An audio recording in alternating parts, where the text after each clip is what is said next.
মালপোয়া বানানোর জন্য আমি এখানে 6টা কলা নেব। আর এই সাইজের কলা নিচ্ছি, এটা কাঁঠালি কলা বলে। এই কলাগুলো আমি ইউজ করছি।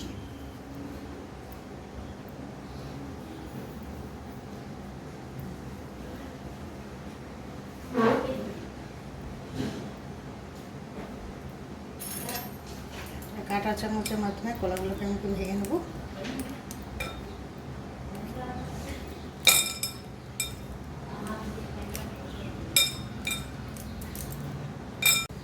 এর মধ্যে আমি এরকম কাপের সাইজে আমি 4 কাপ রুল ময়দা দেবো।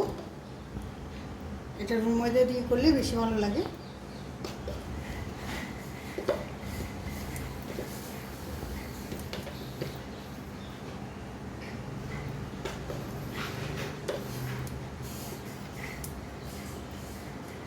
আর এর মধ্যে দেবো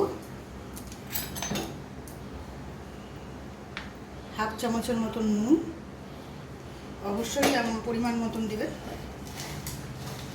আর দিয়ে দেবো প্রায় 1 চামচের মতন মৌরি। এখানে আরও হাফ চামচ মৌরি দিলাম। এবার দিয়ে দেবো গ্রেট করা কিছু নারকেল। এখানে প্রায় আমি 10 চামচের মতন গ্রেট করা নারকেল ইউজ করছি।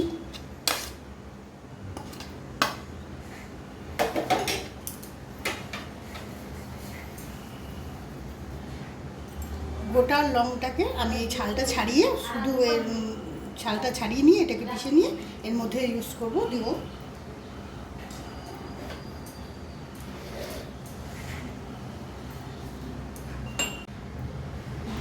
এলাচগুলো ছাল ছাড়িয়ে দিয়ে দিলাম। এবার দিব আমি পরিমাণ মতন দুধ, কাঁচা দুধ এখানে ইউজ করব।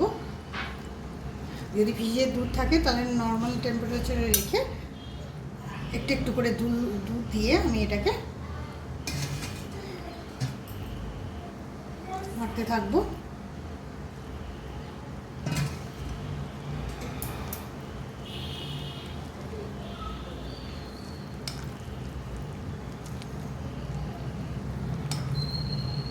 এখানে জল দেওয়া চলবে না, দুধ দিয়েই এটাকে মাখতে হবে।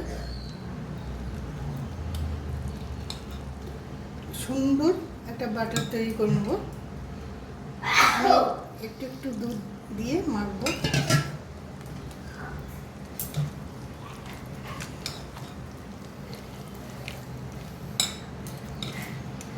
যেহেতু আমি এখানে 4 কাপ আটা নিয়েছিলাম, সেখানে 1 কাপ আমি সুজি মেশাবো। আর এখানে দেবো প্রায় 2 কাপ চিনি।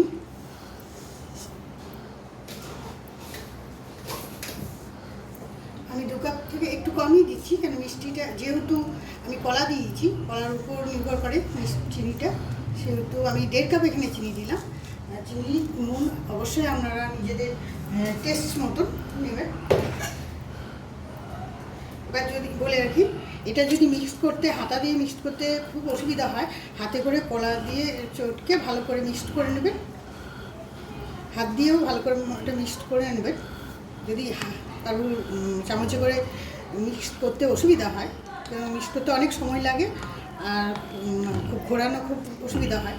এরপর আমি দেবো, যেহেতু সুজি দিয়েছি, আরও একটু দুধ দেবো।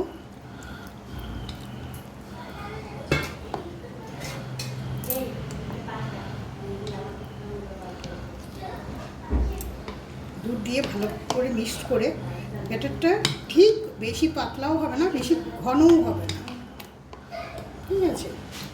এবার যেহেতু সুজি দিয়েছি, সেই জন্য আমি আধা ঘন্টা কি তার কম 15-20 মিনিট অন্তত রেখে দেবো। 20 মিনিট রেখে আমি এটা করব। দেখুন আমার ব্যাটারটা এই রকম হবে, দেখিয়ে দিচ্ছি। যেহেতু সুজি দিয়েছি, সেই জন্য আমি আরেকটু দুধ দিয়ে এটাকে রেস্টে রেখে দেবো। তারপর যখন বানাবো তখন আমি আপনাদেরকে দেখাচ্ছি ঠিক ব্যাটারটা কেমন হয়। আপনারা চাইলে সুজিটা ইউজ যদি না করতে চান, নাও করতে পারেন। এমনি সুজি ছাড়াও এটাও খুব ভালো হবে খেতে।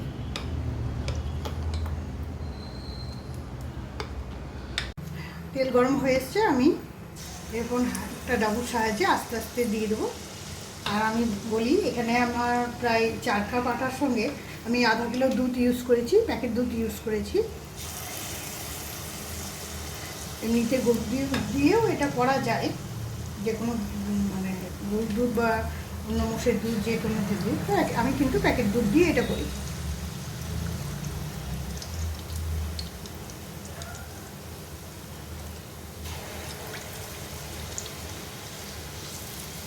এভাবে মালপোয়াগুলো ফুলে এসছে, আর ফুলে এলেই এগুলো নড়ানো চলবে না, কেন একবার ভালো করে হয়ে গেলে তারপরে আমি এটা পাল্টে দেবো।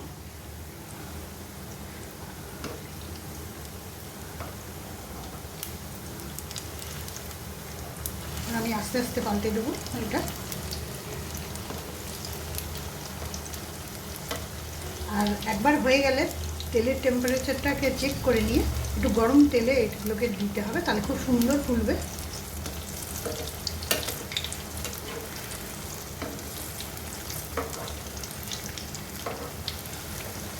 যদি ফুলে থাকে না তাহলে মালপোয়াগুলো ভীষণ নরম খেতে হয়। আমি এগুলো লাল লাল করে ভেজে নেবো।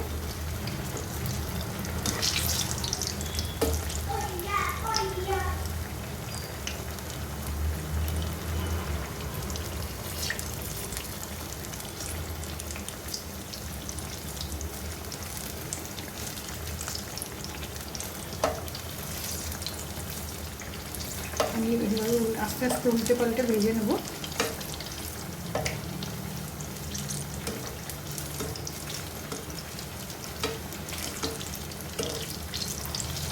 দেখুন কি সুন্দর ফুলেছে।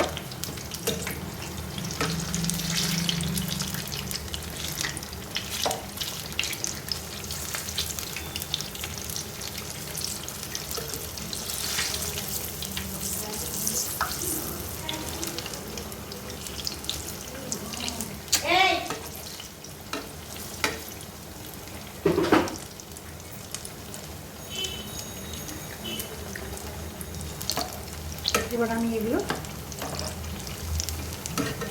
আস্তে আস্তে তুলে নেব। তো ভালোভাবে ভাজা হয়ে গেছে, লাল হচ্ছে, হয়ে এসছে। এটা আমি একটু উল্টে দেবো।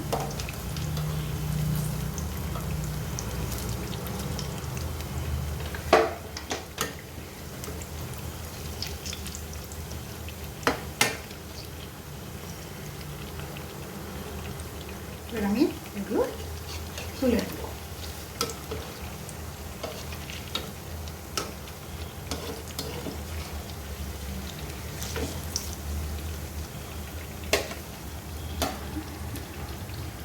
রেডি হয়েছে আমার মালপোয়া। আমি এরকম একটা নারকেলের টুকরো নিয়ে গেট করে উপরে একটু ডেকোরেশন করে দিচ্ছি, এটা গেটারের মাধ্যমে।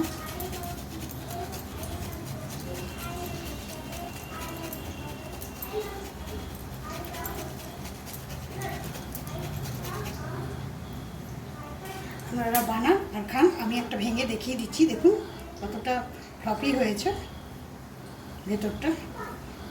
দেখুন খুব সুন্দর লাগে খেতে, বিশেষ করে পুজো বা যে কোনো ওকেশনে, হোলি, যে কোনো ওকেশনে আপনারা এটা বানানো নিয়ে বাড়িতে খান।